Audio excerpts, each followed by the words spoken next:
내가 주를 의뢰합니다. 나의 다닐 길을 인도하소서.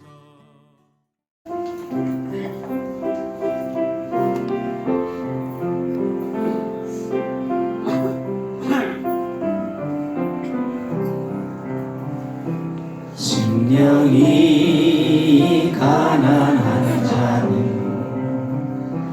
정육이 저희 것이요 애통하는 자는 복있네 위로를 받을 것이요 온유한 자 복이 있나니 땅을 기업으로 받겠네 의에 죽이고 목마른 자는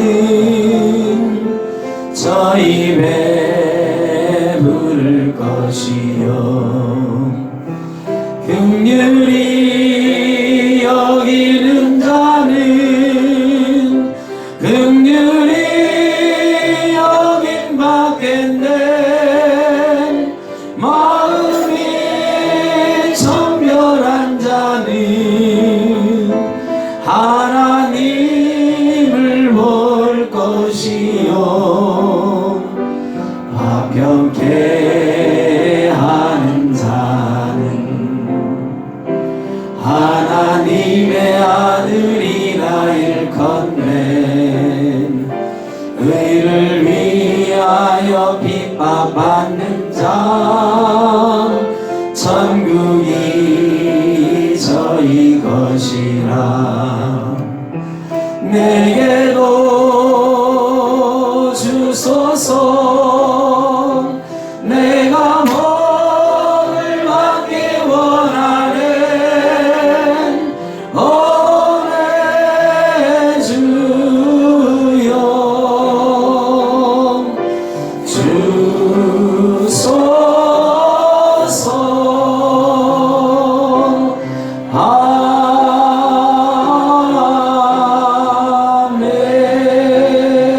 아멘. 우리 앞뒤 사을 한번 인사하겠습니다. 복 많이 받으십시오. 복 많이 받으시기 바랍니다. 방금 했던 찬양, 우리가 읽었던 말씀으로 만든 찬양이지요. 구약 성경에서는 시편 1편에 복 있는 사람은 악인의 길을 쫓지 아니하며 이렇게 시작하는 복이 있는 사람은 이런 사람이라는 말씀이 있습니다. 신약 성경에는 마태복음 5장, 6장, 7장 이것을 예수님이 설교한 설교 중에 정말로 제일 핵심적인 부분이다 해서 산상수훈이다 이렇게 말하는데 그 맨 앞부분이 우리가 읽은 말씀 팔복이라고 해서 복이 있는 사람이라는 제목이 붙어 있습니다. 복이 있는 사람은 어떤 사람일까? 이 말씀은 우리 예수 믿는 사람들에게 참 도전적으로 주시는 말씀입니다. 예수 믿는 사람은 복 받는 사람, 복이 있는 사람이어야 된다. 신앙생활하는 사람은 복이 있는 사람이어야 된다. 누구나 복 받기를 원하고 그런 사람 되기를 원하는데 어떤 사람이 복 있는 사람일까요? 원래 이 말씀을 설교할 때는 대개는 한 절씩 설교를 합니다. 심령이 가난한 자는 복이 있나니 요거 가지고 한번 설교하고 애통하는 자는 복이 있나니 이거 가지고 한번 설교하고 이 8번 해야 되는데 이 주일 마태복음 강의하면서 뭐 그렇게 하기에는 너무 길어서 한 주만 요 팔복에 관한 설교를 하려고 하는데 그러려다 보니까 고민이 되는 거예요. 이 8가지 복을 그냥 한 주에 심령이 가난한 사람 복이 있다는 건 이런 뜻이다. 애통하는 사람 복이 있다는 것은 이런 뜻이다. 이렇게 설명하자고 하니 너무 길고 또 재미없잖아요. 그래서 이 말씀을 좀 확 와닿게 좀 짧게 이 8가지를 다 정리하면 어떻게 정리할 수 있을까를 생각을 해봤어요.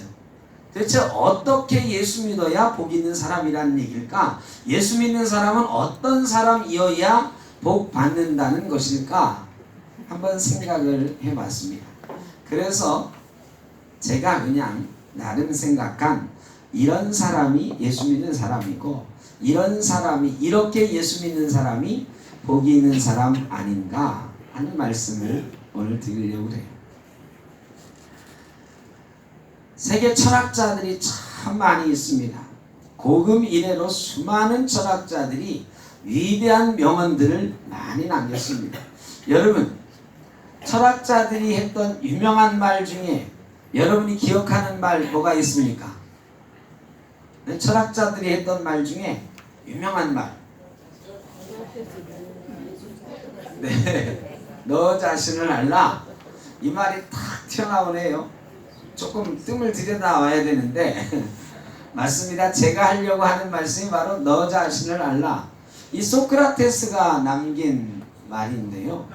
소크라테스는 제가 생각해도 뭐 유명한 책을 제가 소크라테스가 쓴 책을 읽어본 것도 아니고 이 공자님처럼 뭐 논어 뭐 이런 거를 위대한 서적으로 남긴 것도 아닌데 소크라테스 잘 모르는 것 같으면서도 철학자가 남긴 가장 유명한 말 하나 딱 그러면 죄송합니다. 우리 철학을 잘 모르실 것 같은 이수경 권사님도 잘 아시잖아. 철학을 잘 모르는 저도 너 자신을 알라 탁 튀어나옵니다. 너 자신을 알라. 이게 철학자가 남긴 수많은 말들 중에 가장 유명한 말인 것 같아요. 가장 유명한 말인 것은 여기에 특별한 의미가 있기 때문 아닐까 이런 생각해 봅니다. 여러분은 어떤 사람입니까? 여러분을 잘 알고 계십니까? 오늘 말씀은 여러분은 복이 있는 사람이어야 된다. 그러면 나는 어떤 사람이 되어야 나는 어떤 사람이어야 복 받는 것일까요? 한번 생각을 해보려고 합니다. 첫째, 소크라테스가 말한 대로 우리 자신을 좀 잘 알아야 되는데 우리는 어떤 사람인가? 한번 따라 하십시오. 나는 칠삭둥이입니다. 옆에 있는 분하고 한번 인사해 볼까요? 당신은 칠삭둥이입니다. 왜 안 하세요? 그렇게 말하자니 조금 불편하죠. 이 칠삭둥이다 이 말 좋은 말입니까? 나쁜 말입니까? 이게 아주 나쁜 말은 아닌데 왠지 당신은 칠삭둥이 같네요. 그러면은 당신 조금 덜 된 사람이다 이런 소리 같거든요. 얼마 전에 우리 김미선 성도님이 아기를 낳았어요. 지난주 수요일날 세 번째 아이 하담이를 낳았는데 가만히 생각해 보니까 저희 교회 생긴 이래로 우리 성도님이 아기 낳은 첫 번째 아이예요. 참 감사한 일이죠. 근데 이 김미선 성도님이 아기 낳기 전에 걱정을 많이 했어요. 원래 날씬한 분이고 키도 크신데 처음에는 칭찬으로 제가 그랬죠. 아니 임신한 분이 왜 이렇게 날씬합니까? 이렇게 했거든요. 근데 이게 처음에는 그냥 듣기 좋으라고 한 소리인데 나중에는 걱정이 되는 거야. 아니 8개월 9개월이 돼도 배가 안 불러요. 그래가지고 이 김미선 선생님도 걱정을 한 거예요. 왜? 애가 너무 작게 태어날까봐. 그래가지고 9개월째 된 때도 배가 많이 안 나와가지고요 열심히 먹었대요. 애 좀 크라고. 그냥 억지로도 막 먹고. 그래서 지난주 수요일날 아기를 낳는데요. 제가 통화를 하는데 아기 낳는 데는 제가 찾아가진 않습니다. 불편하실까봐. 이제 바로 전화를 했어요. 꽃 한 송이 보내드리고 전화를 했는데 제일 먼저 감사하는 말이 아기가 3kg 넘었어요. 3.12kg. 걱정을 많이 했다는 거예요. 애가 작게 태어날까봐. 여러분 9개월째 많이 먹은 게 효과가 있었던 거예요. 아기는요 280일 만에 우리 뱃속에서, 우리 뱃속이 아니다, 여자 뱃속에서, 죄송합니다. 엄마 뱃속에 있다가 280일 만에 태어나거든요. 근데 280일 중에서요 이 아이가 몸이 3kg, 보통 3.5kg 요즘 되는데 3.5kg 되는 거는요 8개월까지는 1kg 정도밖에 안 된대요. 나머지 9개월 한 40일 요때 부쩍 커가지고 3kg 넘기는 거예요. 그러니까 7삭둥이다 또 8삭둥이다 이런 말은 있는데 9삭둥이는 없죠. 9삭둥이 9개월 넘기면 애가 다 자라고요. 9개월이 안 되면 안 자라는 거예요. 7삭둥이는요 1kg도 안 되는 경우가 대부분이랍니다. 마지막 1개월 사이에 아이가 많이 크는 거예요. 자, 그런데 7삭둥이로 태어났다? 그러면 마지막 커야 되는 순간을 못 거치고 태어나니까 요만하게 태어나는 거죠. 1kg밖에 안 되게 태어나는 거예요. 옛날에 의술이 발달하지 않을 때는 100명 중에 7삭둥이로 태어나면 1명이나 2명 살고 다 죽었어요. 살아나는 확률이 옛날에는 7삭둥이로 태어나면 거의 죽었다. 근데 요즘은 6삭둥이도 살립니다. 6삭둥이로 태어나도 인큐베이터에 넣어가지고 몇 달 인큐베이터에서 자라게 해서 살려내요.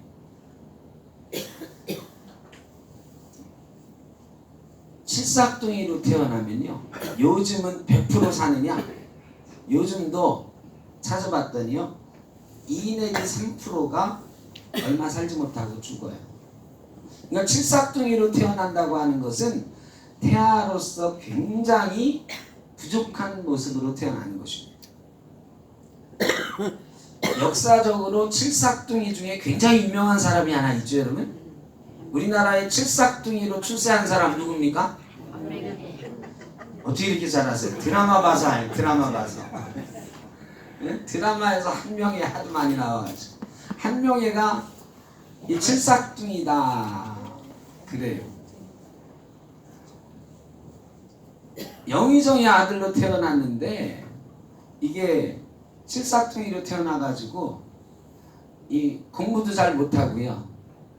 그래서 과거도 급제를 못해가지고 음서제도로 음직으로 이 옛날 그 귀족들 또 공신들 자녀들을 그냥 시험 안 보고 이 취직시켜주는 공무원이 되게 하는 그런 걸로 해가지고 겨우 벼슬자리에 나갔는데 이 음직에 간 사람들은 당상관 이상은 못합니다. 3급 공무원 이상은 못해요. 정삼품 이상은 못한다. 그래 이 한명회가 궁직이 하고 있었어요. 경복궁직이. 지금으로 말하면 청와대 수의하고 있었어요. 청와대 경비하고 있었어요. 이 사람이 근데 세조 수양대고를 만나가지고 역사에 남는 사실은 천하의 이름을 떨친 재상이 되죠. 물론 썩 좋은 이름을 떨치진 못했습니다만 그가 말이죠. 권력을 유지하기 위해서 자기 딸을 세조임금의 아들한테 시집을 보내지요. 그러다가 이 세조임금의 아들이 예종인데 예종이 비실비실 하거든요. 보니까 오래 못 살겠어. 그래 둘째 딸을 다시 세조임금의 그 다음 아들한테 시집을 보내는데 그 아들이 성종임금이잖아요. 그래서 임금의 장인을 2번이나 하고 아주 유명한 사람이 됐습니다. 근데 나중에는 부관참시당하는 그런 운명이 됐지만 어쨌든 칠삭둥이가 이 출세한 사람 한명회 유명하잖아요. 이 칠삭둥이가 제대로 성공하기가 옛날에 굉장히 어려웠어요. 살기도 어려웠는데 출세하기는 더 어려웠어요. 칠삭둥이 그러면 별로 좋은 소리가 아니에요. 그런데도 제가 좌우로 인사하라고 했잖아요. 자 여러분 다시 한번 인사하십시오. 당신은 칠삭둥이입니다. 제가 이런 인사를 자꾸 시키는 이유는 칠삭둥이가 나쁜 게 아니다. 우리 예수 믿는 사람은 칠삭둥이임을 깨달아야 된다. 성경에 보면 자기가 칠삭둥이라고 자기가 팔삭둥이라고 스스로 고백했던 사람이 나옵니다. 고린도전서 15장 8절에 보면 사도 바울 선생님이 그럽니다. 만삭되어 나지 못한 자와 같은 나에게, 만삭되어서 나지 못했다. 9개월 된 아이는 구삭둥이라고 안 해요. 만삭이라고 그냥 해. 그러니까 만삭되어 나지 못한 자와 같은 나. 그러면 사도 바울 선생님이 내가 몇 삭둥이다? 7삭둥이 아니면 8삭둥이다 이런 거예요. 그 뒤에 보면은 가장 작은 자인 나에게 그러셨어요. 그러니까 7삭둥이 8삭둥이 중에서도 가장 작은 자라 그러니까 나는 7삭둥이 같은 사람이다. 바울이 진짜로 7삭둥이라는 소리는 아니고요. 나는 7삭둥이 같은 사람이다. 예수 믿는 나는 7삭둥이 같은 사람이다. 바울이 이렇게 고백하고 있는 거예요. 여러분, 바울은 원래 어떤 사람입니까? 바울은 길리기아 다소라는 곳에서 태어났습니다. 헬라 문명의 혜택을 입은 사람이에요. 헬라의 뛰어난 교육, 헬라 철학에 능통했고요. 헬라의 수상학에 능통했어요. 헬라어를 자유자재로 구사했던 사람입니다. 학문적으로 아주 뛰어난 사람. 지금으로 말하면 미국에서 태어나가지고 미국 아이비리그에서 철학과 수상학과 이런 학문의 섭렵을 거친 사람이에요. 그 사람이 예루살렘으로 거꾸로 유학을 옵니다. 미국에서 태어나서 자라다가 거기서 공부할 만큼 하고 한국으로 다시 와서 한국의 역사를 배우고 한국의 법을 배운 사람이에요. 말하자면 예루살렘으로 다시 와가지고 예루살렘에서 이스라엘의 법을 배우고요. 이스라엘의 역사를 배웠는데 누구한테 배우느냐? 우리나라로 치면 서울법대 최고 석학한테 배웠는데 그 사람이 가말리엘이라고 하는 사람이었어요. 그러니까 로마 헬라의 가장 뛰어난 교육을 받았던 사람이고 이스라엘에 돌아와서 가말리엘 문화에서 법을 전공한 뛰어난 율법학자이기도 했습니다. 학문적으로는 바울을 능가할 사람이 없었습니다. 바울이 신약성경 27권 중에 확실하게 밝혀진 것만 13권을 바울이 썼습니다. 바울은 절대로 칠삭둥이 같은 사람이라고 불릴 만한 사람이 아니었어요. 그가 또 제일 대단한 건 어떤 사람이었느냐? 로마 시민권자였어요. 요즘 미국 시민권이 대단해가지고 미국 시민권 얘기가 가끔 신문에 나오잖아요. 어떤 사람들은 요즘도 그런 사람이 있나 모르겠습니다. 임신해서 9개월째에 그 만삭의 몸을 해가지고 비행기 타요. 어디 가요? 요즘도 있나요? 있어요?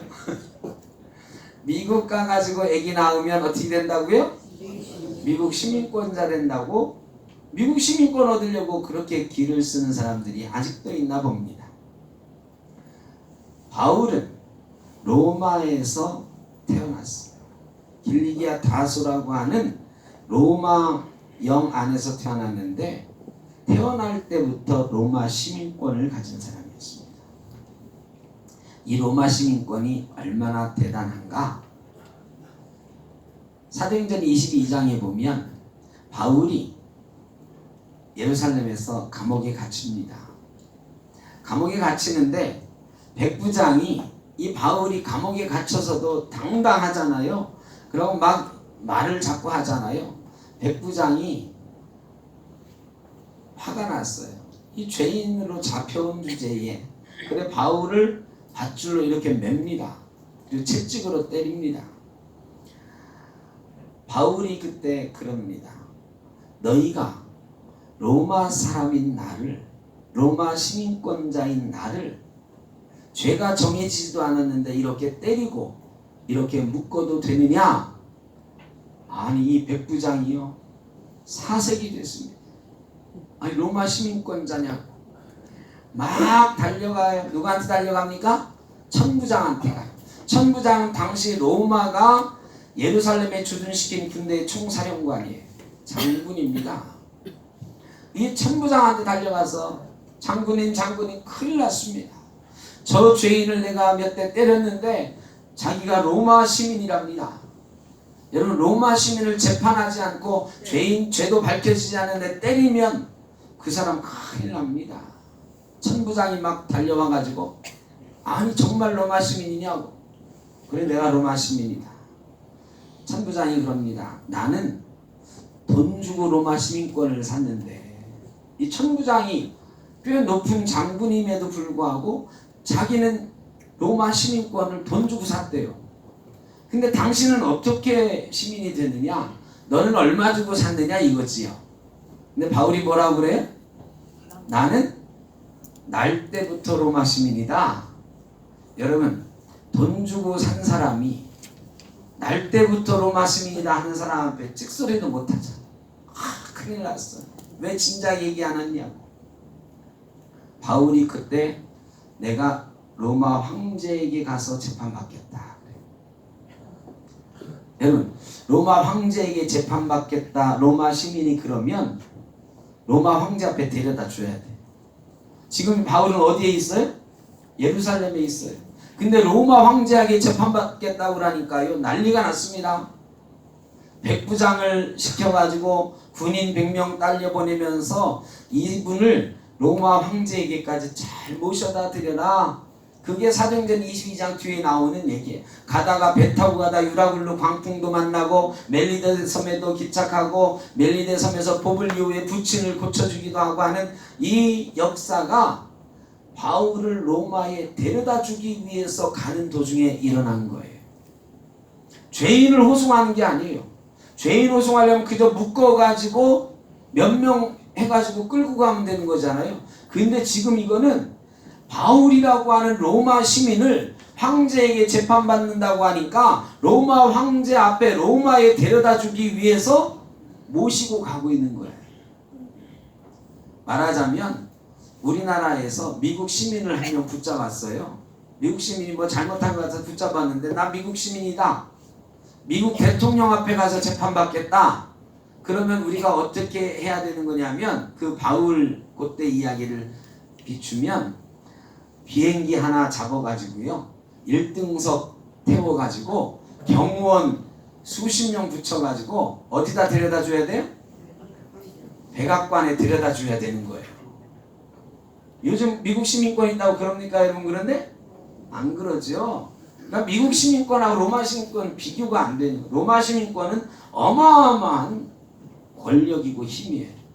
여러분, 바울은 칠삭둥이가 아니에요. 세상적으로도 보면 바울은 20대에 이미 국회의원 된 사람이에요. 공의회 의원이 된 사람. 학문적으로나 시민권으로나 세상적으로 지위로 보나 바울은 칠삭둥이 같다고 할 사람이 아니에요. 이스라엘 전체를 통해서 바울만큼 뛰어난 사람이 하나도 없다 해도 과언이 아닌 사람이 스스로 칠삭둥이래요. 왜 그럴까요? 여러분, 예수 믿는 거는 나는 하나님 앞에서 죽을 수밖에 없는 죄인인데, 칠삭둥이는 태어나면 죽는다고요. 거의 대부분 죽는다.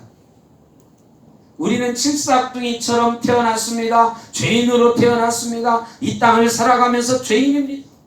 그래서 하나님 앞에서 우리는 죽을 수밖에 없는 죄인이었는데, 칠삭둥이 같은 나를 하나님이 부르셔서 하나님 말씀 전하러 세우셨다, 말씀 전하는 자로 세우셨다는 바울처럼 하나님이 칠삭둥이 같은 저와 여러분을 부르셔서 이렇게 예배자로 세우시고 구원받았다고 고백하며 살 수 있게 하신 줄로 믿습니다. 이게 신앙의 시작이에요. 신앙의 시작은 나는 칠삭둥이 같은 사람이다. 나는 죽을 수밖에 없는 사람이다. 이런 것으로 신앙을 시작하는 것입니다. 복 있는 사람은 나는 죄인입니다. 이거를 고백하면서 깨닫고 살 수 있는 사람입니다. 심령이 가난한 자는 애통하는 자는 여러분 어떻게 심령이 가난할 수가 있습니까? 어떻게 매일 애통하면서 살 수가 있습니까?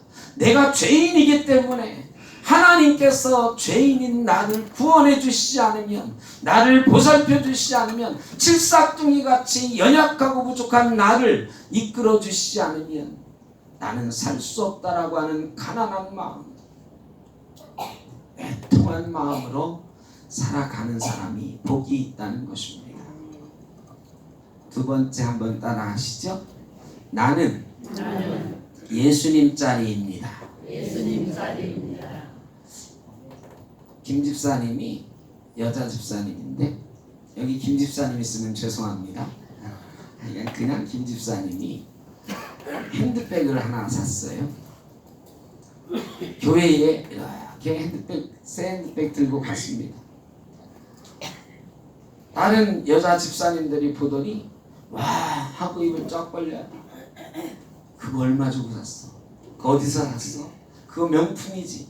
피에르 까르띠냐? 뭐 그러는 거야. 근데 이 집사님이 아니야, 그런 거 아니야, 명품 아니야, 이거 얼마 안 돼, 말을 안 해. 사람들이 그러면 그럴수록 더 궁금해지는 거죠. 야, 저거 얼마짜리? 저거 어느 나라 어느 명품일까? 저거 몇백만 원 될 텐데. 어떤 건 뭐 3천만 원짜리 있다면서 핸드백이, 그죠? 저는 아직 구경을 못 해봤습니다만 저게 몇백만 원은 될 거야. 다 막 수근수근하고 막 부러운 눈으로 쳐다보는 거야.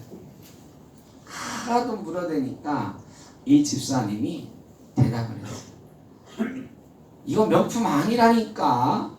내가 무슨 명품을 사. 이거 내가 어제 시장 가서 10만 원 주고 산 거야. 그러는 순간 말이죠. 와 하고 막 쳐다보던 사람들이 얼굴 표정이 바뀌었어요. 이게 10만 원짜리, 물론 10만 원도 큰 돈이지만 수백만 원짜리인 줄 알고 막 부러운 눈으로 보고 있었는데 얼마짜리? 10만 원짜리. 요새 핸드백 다 10만 원을 하죠. 더 작은 것도 있나? 더 싼 것도. 네. 하여간 10만 원짜리다 그러니까 사람들이 이게 이런 표정으로 싹 돌아더니 다 가버렸어. 아무도 그 핸드백에 대해서 궁금해하질 않아요.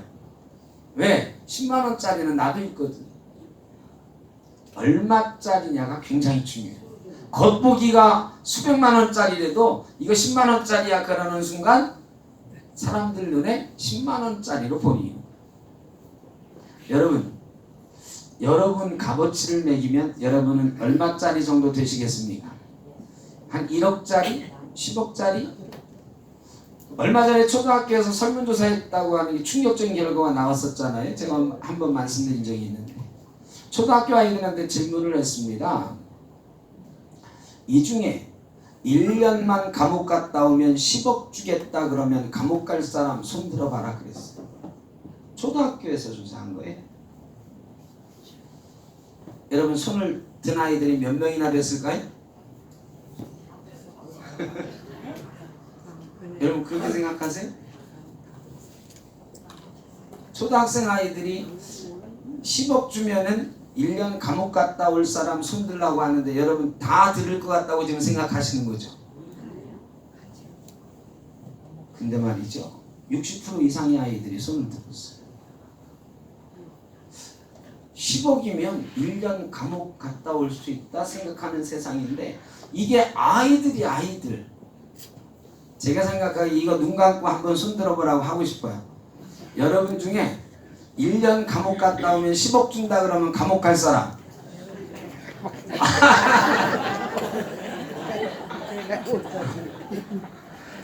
웃을 일이 아니고, 여러분 중에 진짜 말이죠, 1년 감옥 갔다 오면 그래 빨간 줄은 긋겠지만 사는데 지장 없고, 감옥에서 공짜로 먹여주고 재워주고 거기다 얼마 준다고요? 10억 준다는데 그 1년 감옥 갔다 오지 할 사람 웃을 일이 아니고 여기 꽤 많을 거다. 세상이 그렇게 됐어요.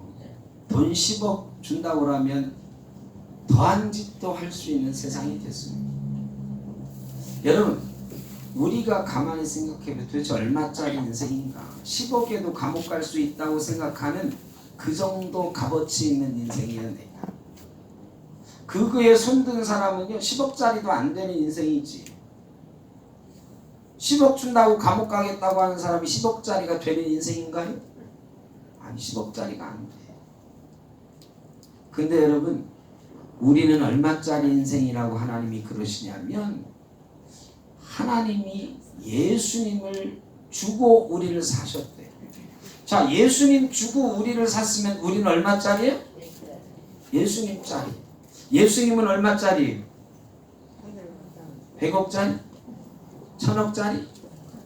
값을 매길 수 없는 값어치. 하나님의 아들이 천재 주인이신 하나님이신 그 하나님이 우리 대신해서 값을 자기 몸으로 치르고 우리를 사셨다.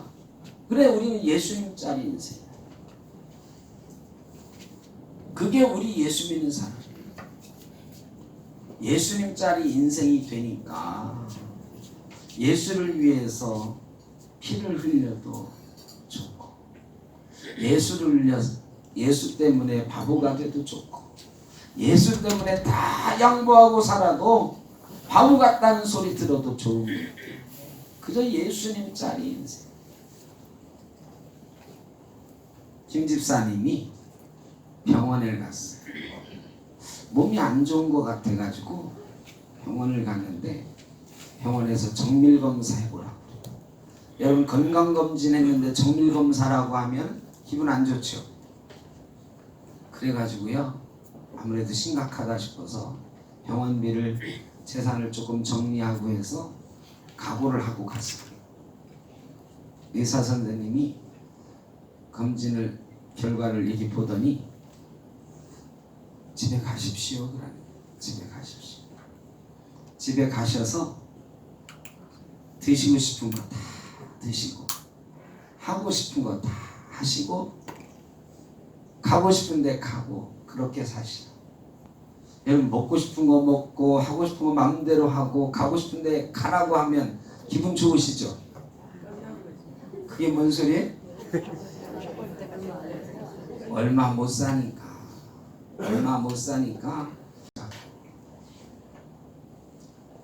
김 집사가요 화가 나가지고 펑 울면서 하나님한테 항의해요. 하나님 이럴 수가 있습니다.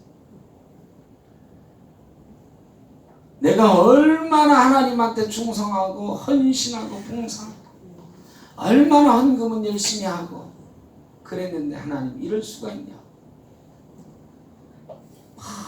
펑 울면서 막 기도했어요. 그날 밤 꿈에 하나님이 나타나셨어요. 김 집사야 내가 생각해도 너 억울하겠다.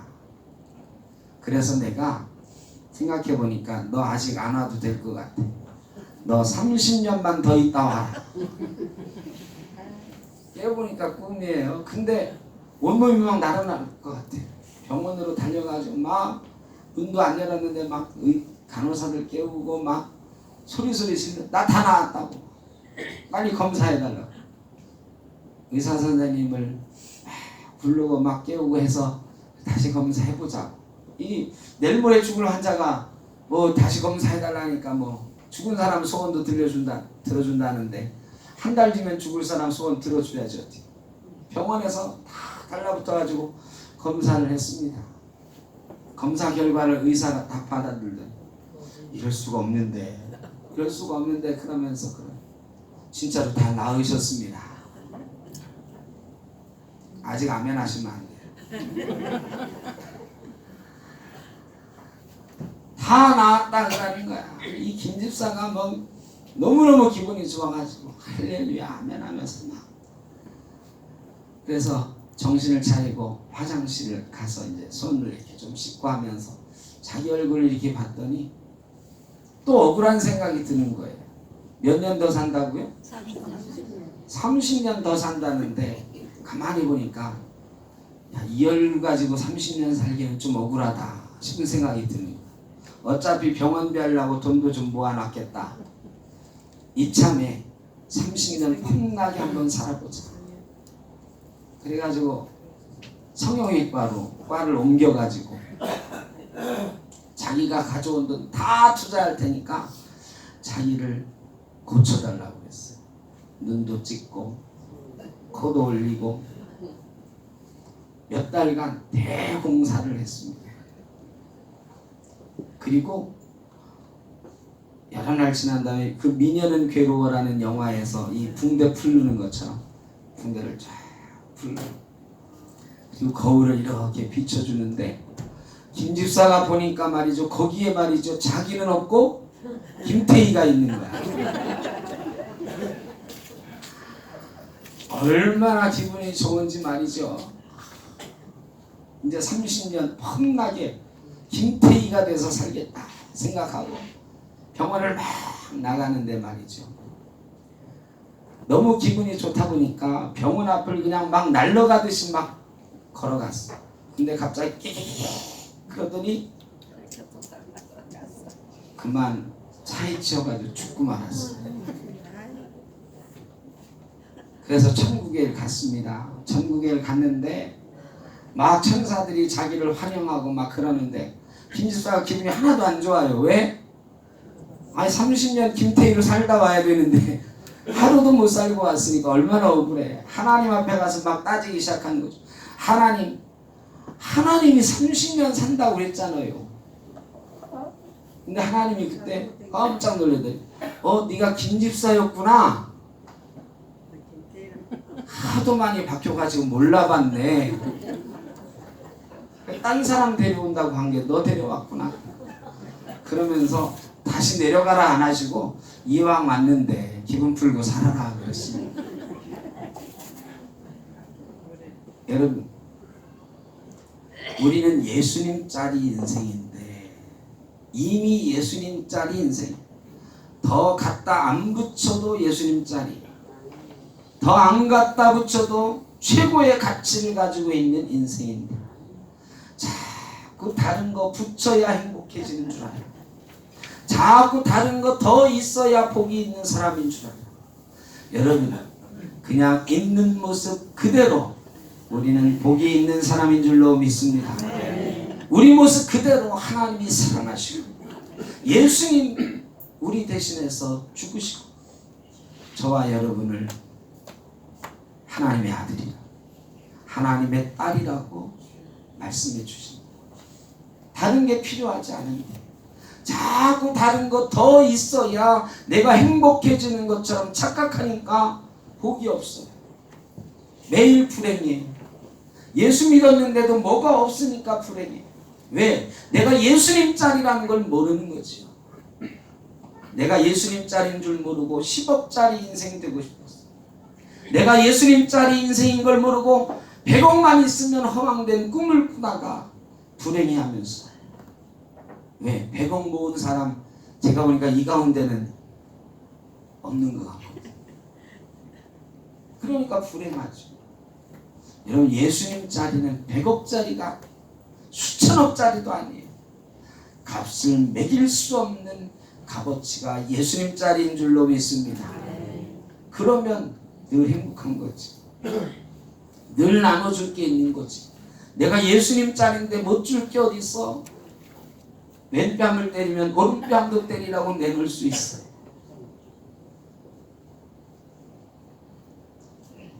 겉옷 달라고 하면 속옷까지 벗어줄 수가 있어. 왜? 나는 예수님 짤이니까. 천지만물의 주인이신 예수님 짤이니까. 여러분, 화평케 할 수도 있고 온유한 자가 될 수도 있고 의를 위해서 핍박받아도 웃으면서 받을 수 있어. 예수님 짤이니까.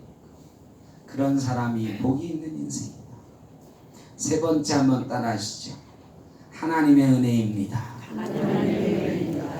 사도 바울이 고린도서 15장 10절에서 그럽니다. 나의 나된 것은 다 하나님의 은혜다.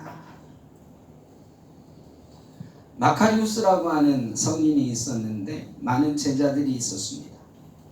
그 제자들이 하루는 찾아가서 선생님, 예수 믿는 것은 어떤 것입니까? 한참을 생각하던 마카리우스가 예수 믿는 건 죽는 것이다. 죽는 게 뭡니까? 이들 오늘 밤 공동묘지에 가가지고 그 묘지를 향해서 이렇게 한번 소리쳐봐라. 야, 이 나쁜 놈들아, 부끄러운 줄 알아라 하고 소리 좀 질러봐. 제자들이 갔어요. 공동묘지에서 밤새도록 소리를 질렀어. 야, 이 나쁜 놈들아. 그리고 와서는 그래. 아무리 소리 질러도 대답하는 놈 하나 없습니다. 그러냐? 그럼 오늘 밤에 가서 거꾸로 여러분 정말로 훌륭하십니다. 이렇게 한번 외치다 와봐라. 제자들이 가가지고 무덤들을 향해서 외칩니다. 여러분 정말 훌륭하십니다. 대단하십니다. 막 위대하십니다. 아무도 대답이 없다. 선생님, 아무도 대답이 없습니다. 죽는다는 건 그런 거다. 나를 비난해도 대답이 없고 나를 칭찬해 준다고 해도 대답 없는 게 죽는 거다. 예수 믿는 거는 바로 그런 거다. 나를 비난하면 내가 죽을 수밖에 없는 칠삭둥이 같은 인생인데 저렇게 비난해도 그래, 내가 죄인인데 저거보다 더한 비난을 받아도 할 말이 없지. 다 하나님의 은혜로 내가 여태까지 살아온 건데 이게 예수 믿는 사람인 거다. 너를 잘한다고 칭찬해줘도, 훌륭한 사람이라고 칭찬해줘도 아이, 내가 다 죄인인데, 다 하나님이 하신 건데, 하나님 은혜인데 하면서 아무 말 안 하는 것, 그게 예수 믿는 거다. 비난해도 아무 말 없이 하나님의 은혜입니다. 칭찬해도 아무 말 없이 죽은 사람처럼 하나님의 은혜입니다라고 생각하며 살아가는 것, 그게 예수 믿는 거다. 여러분, 다 하나님의 은혜입니다. 우리가 머리를 들 게 없어요. 우리가 비난한다고 해서 화낼 이유도 없어요. 왜? 우리는 비난받아 맞고 우리는 죽을 수밖에 없는 죄인, 벌레 같은 죄인이라고 찬양하잖아요. 그런데 누가 나를 조금 비난하면 화가 솟잖아요. 그러면서 내가 여태까지 한 게 얼만데 당신이 뭔데 나를 비난해. 막 누가 칭찬해주면 그렇지, 내가 그런 사람이야, 거기에 세우는 거. 여러분, 이거는 복 있는 사람이 아니다. 그런 사람은 화평케 할 수도 없고 의를 위하여 줄이고 목마름을 느낄 틈도 없어요. 다 하나님의 은혜입니다 라고 고백하는 사람이 복 있는 사람, 그리고 그런 사람이 예수 믿는 사람이고, 그런 사람을 보면서 사람들이 야, 저게 예수 믿는 거라고 얘기해 준다. 이런 사람이 복 받는 사람입니다. 여러분, 오늘 팔복의 말씀 함께 나누는데 저희는 칠삭둥이 같은 자요, 그러나 예수님 짤이 된 자요, 그럼에도 우리가 한 건 하나도 없고 다 하나님의 은혜로 된 줄로 믿습니다. 그런 고백과 그런 자존감이 저와 여러분의 있기를 주의 이름으로 축원합니다. 찬양 하나 하시죠. 하나님의 은혜. 이거 제가 잘 모르는 찬양입니다만 우리 찬양대 잘 해주세요.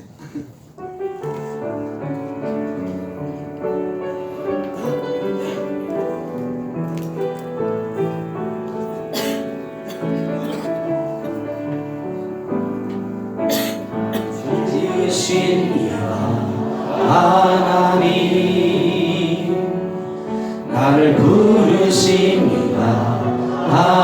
하나님, 나를 보내신 이도 하나님, 나의 나 된 것은 다 하나님 은혜라.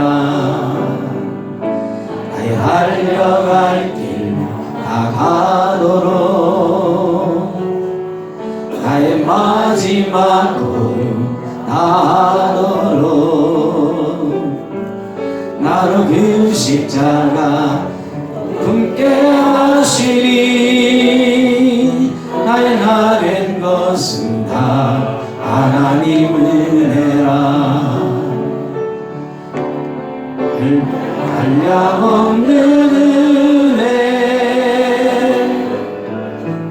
갚을 길 없는 은혜 내 삶을 애워싸는 하나님의 은혜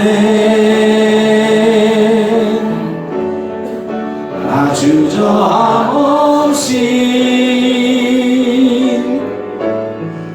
그 땅을 밟은 도 나를 붙드시는 하나님의 은혜. 한 번 더 하시죠. 나를 보내신 이가 하나님 나를 부르신 이가 하나님 나를 보내신 이도 하나님 나의 나 된 것은 다 하나님 은혜라.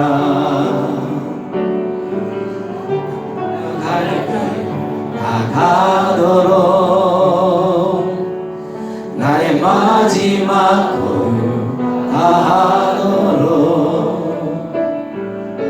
나로 그 십자가 품게 하시니 나의 나 된 것은 다 하나님 은혜라.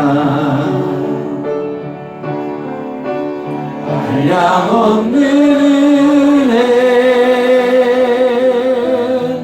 갚을 길 없는 은혜 내 삶을 애워싸는 하나님의 은혜 다 주저함 없이 그 땅을 밟은 도 나를 붙드시는 하나님의 은혜. 기도하겠습니다. 칠삭둥이 같았던 저희 예수님 피값으로 사시고 예수님짜리 인생 되어 하나님의 아들로 딸게 하심을 감사합니다. 목사가 되게 하시고 장로가 되게 하시고 권사 집사도 되게 하시고 성가대원도 하게 하시고 여러 가지 일들을 하나님 전에서 할 수 있게 하시며 이렇게 귀하게 예배할 수 있게 하신 것 감사합니다. 그러나 우리의 한 것 없고 다 하나님의 은혜인 줄로 믿습니다. 예수 잘 믿고 복받은 인생으로 가난한 마음으로 애통한 마음으로 의에 줄이고 목마른 사랑으로 온유한 자로 화평케 하는 자로 의를 위하여 핍박받는 자 그렇게 살아갈 수 있게 하여 주옵소서. 그래서 우리 인생이 하나님 주시는 복과 은혜로 넘치는 귀하고 아름다운 인생 되게 하여 주옵소서. 예수님의 이름으로 기도하옵나이다.